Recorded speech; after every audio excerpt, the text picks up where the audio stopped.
আসসালামু আলাইকুম। আজকে আমি আরও একটা নতুন রেসিপি নিয়ে এলাম। আজকে রেসিপি হলো কাঁচা আমের কাশ্মীরি আচার। তো সবাই কেমন আছেন? আমিও আলহামদুলিল্লাহ ভালো আছি।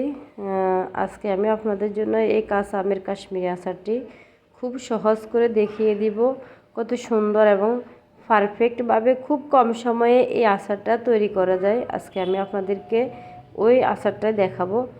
এখানে আমি 4টা আম নিয়েছি কাঁচা। তো এখন আমি এই আমগুলো খোসা ছাড়িয়ে নিব।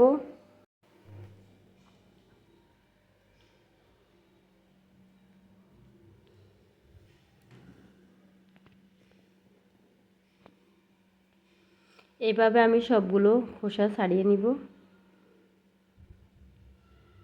খোসা ছাড়ানো হয়ে গেছে। এখন আমি একটা একটা করে এইভাবে আমি আমের উপরে দাগ কেটে নিব একটা চাকু দিয়ে।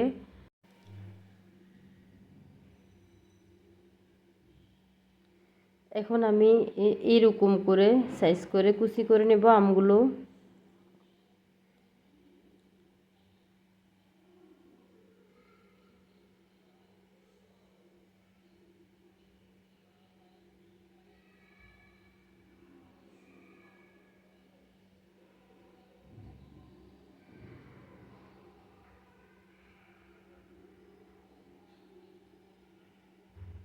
সবগুলো আম আমি এইরকম করে কুচি করে নিয়েছি।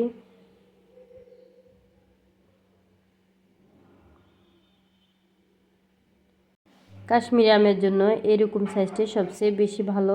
এখন আমি একটা বলে তুলে নিব আর ঠান্ডা নর্মাল তাপমাত্রায় পানি দিয়ে ভালোভাবে আমি ধুয়ে নিব। এখন আমি আমগুলো সেঁকে নিচ্ছি।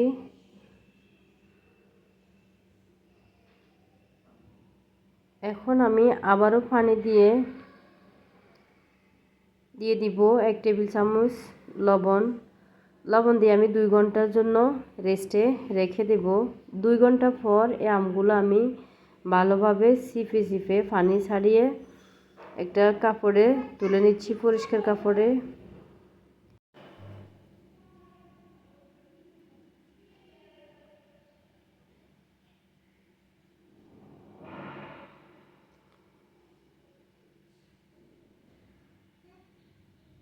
সেঁকে নেওয়া হয়ে গেলে আমি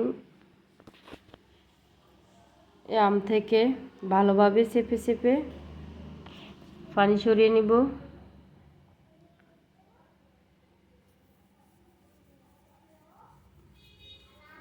আমি এইরকম করে ভালোভাবে পানিগুলো শুকিয়ে নিব।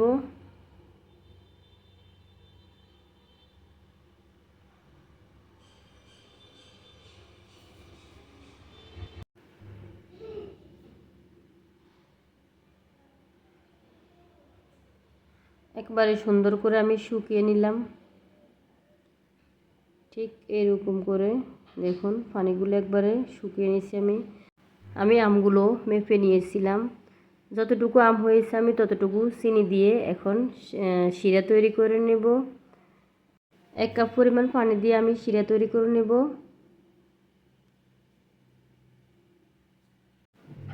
হাফ টেবিল চামচ পরিমাণ মতো আমি আদা কুচি দিয়ে দিচ্ছি।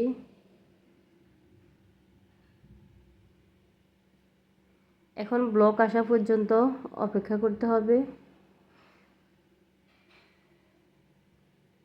দিয়ে দিব 1 টেবিল চামচ বিট লবণ।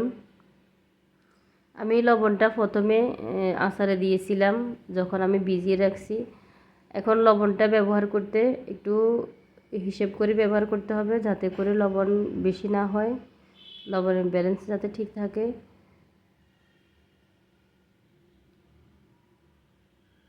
বিট লবণ দিয়ে আচার তৈরি করলে আচারের টেস্টটা অনেক ভালো আসে। এখন আমি আমগুলো দিয়ে দিচ্ছি।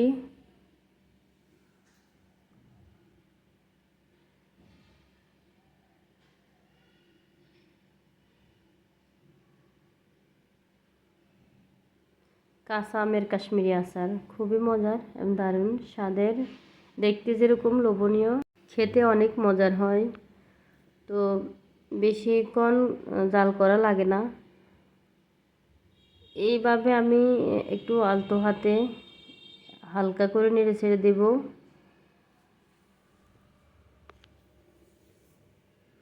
এখন আমি দিয়ে দিচ্ছি চিলি ফ্লেক্স,